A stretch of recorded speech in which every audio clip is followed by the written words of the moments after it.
li je otpad pravi odraz čovjekovog poimanja prirode? Možemo li sa sigurnošću reći da je čovjek dio prirode? Ako jest, zašto je olako drži i sam zagađuje?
Ne mislimo li da i priroda ima svoje granice? Da li je 21. vijek pravi termin kraja puta, prelaska te granice? Saznaćemo u detaljima još jedne emisije AB Info u realizaciji AB centra.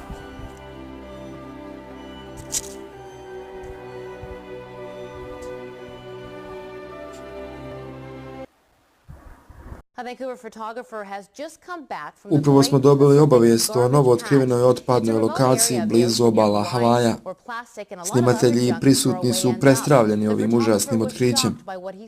Naime, otok Midway Atoll je malo mjesto Pacifičke obale gdje skoro na hiljade životinja, prvenstveno ptica, ugibaju hraneći se lokalnim otpadom plastične materije, a koji su iz dana u dan sve više prisutnije i u našoj okolini.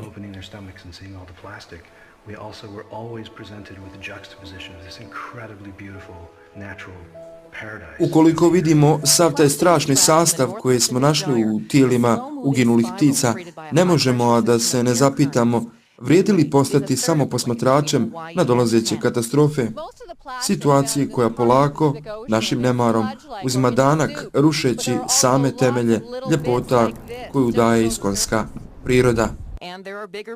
Otkrivena plutajuća deponija smeća se tako širi kružnim, vrtložnim oblikom koji poprima sve veće dimenzije. Većina otpada pacifičkih voda predstavljaju različit plastični sastav većih ili manjih smrtonosnih dimenzija. Otpad svakodnevno predstavlja najveći problem u životu primjerice albatrosa, koji se čak i svakodnevno hrane tim. Poznati fotograf Chris Krug je u saradnji sa američkim istraživačkim timom i kolegicom Emily Chartrand tako snimio niz prizora unazađene današnje prirode koju je prouzročila naša ljudska ruka. Tako je poznati snimatelj celebrity ličnosti ipak se odazvao ovom prilogu. Nisam mogao, a da bar na ovakav način ne uputim poruku cijeloj javnosti da budu oprezniji kada postupaju sa bacanjem vlastitog otpada. Na snimcima možemo vidjeti sramotne plastične otpadke koji su nađeni u utrovama uginulih, a i živih bića.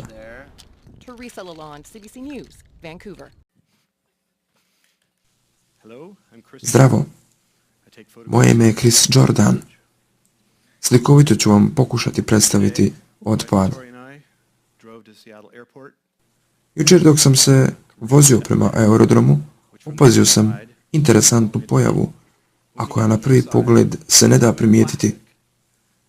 Naime, sve današnje lijepe stvari koje nas većinom okružuju su sačinjene od plastike, počev od putnih torbi, sjedala na kojima svakodnevno sjedimo, a koja se nalaze u mnogim današnjim prevoznim sredstvima.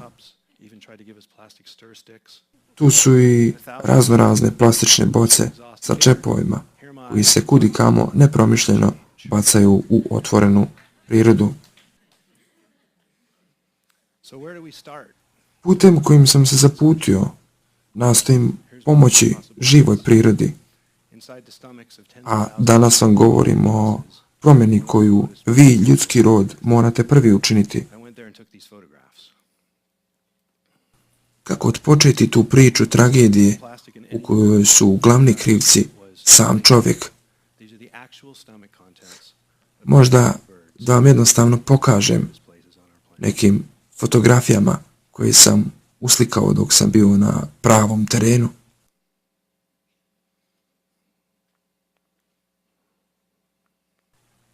Žalosno je vidjeti mrtvu bebu ptice albatrosa kako leži nepomično,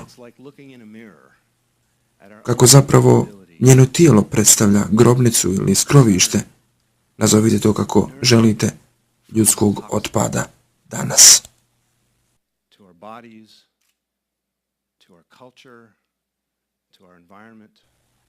Zar nas sve ovo ne podsjeća da se dobro zagledamo u vlastito ogledalo, da spoznamo svoju bit? Da li smo sposobni nešto učiniti za svoju živu okolinu, državu, sebe, vlastiti duh postojanja? Moramo da shvatimo opasnost koju stvara otpad, a posebno plastični otpad današnjeg Pacifika. To nije nešto što nastaje u samoj prirodi, divnim morima, lijepim rijekama.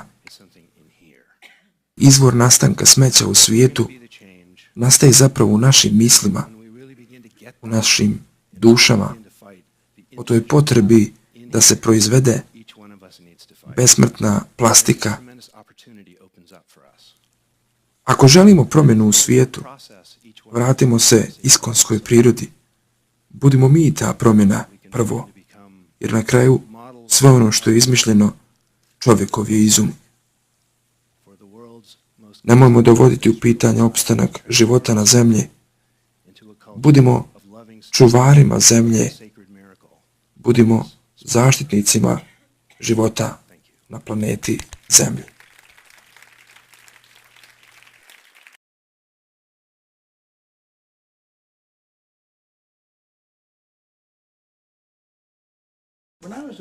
Još dok sam bio dječak, sjećam se da nam je učitelj kazao da stiže novo doba.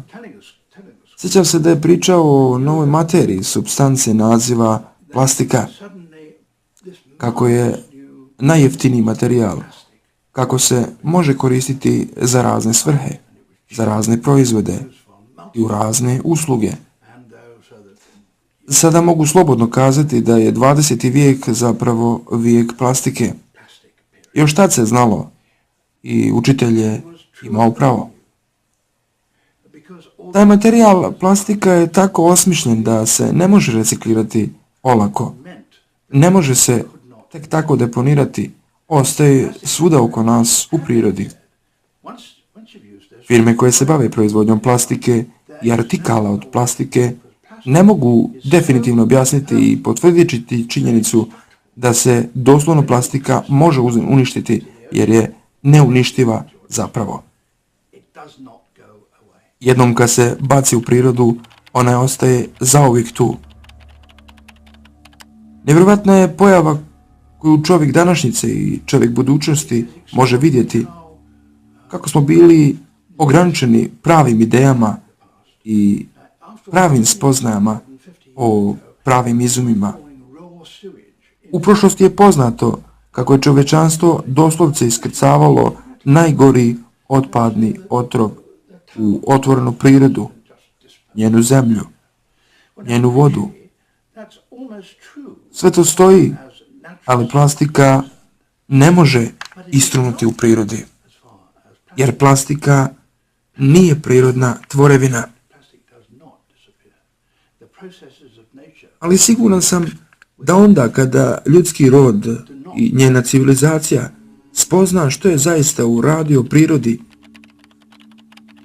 tada će potegnuti svo svoje znanje do vlastitih granica, radikalne mjere opreza. Ovim intervjuom hoću da se zahvalim javno svima onima koji rade svoj posao za dobrobit planete, zemlje, snimajući video uratke ovakvog tipa. Čovječanstvo mora reagovati sada ili nikada. I to sve kako bi se zaštitila priroda. Ako proizvodite otpad, koristite ga u postojećoj količini. Okanimo se novih otrovnih izuma, čovjekovih pokusa. Ukoliko postupimo razumom sada, definitivno ćemo zaobići nadolazeću prirodnu katastrofu velikih razmjera, a koja će pogoditi naše buduće naraštaje biljnog i životinjskog porijekla. Sve ovo vrijedi prvenstveno za nas, ljudsku civilizaciju. Zato promijenimo svoje ponašanje sada. Promijenimo se dok imamo vremena. That's the appalling thing, because it adds cost to the object, it adds cost to the you that you have to pay, but you have to pay a much, much bigger price than our children will have to pay.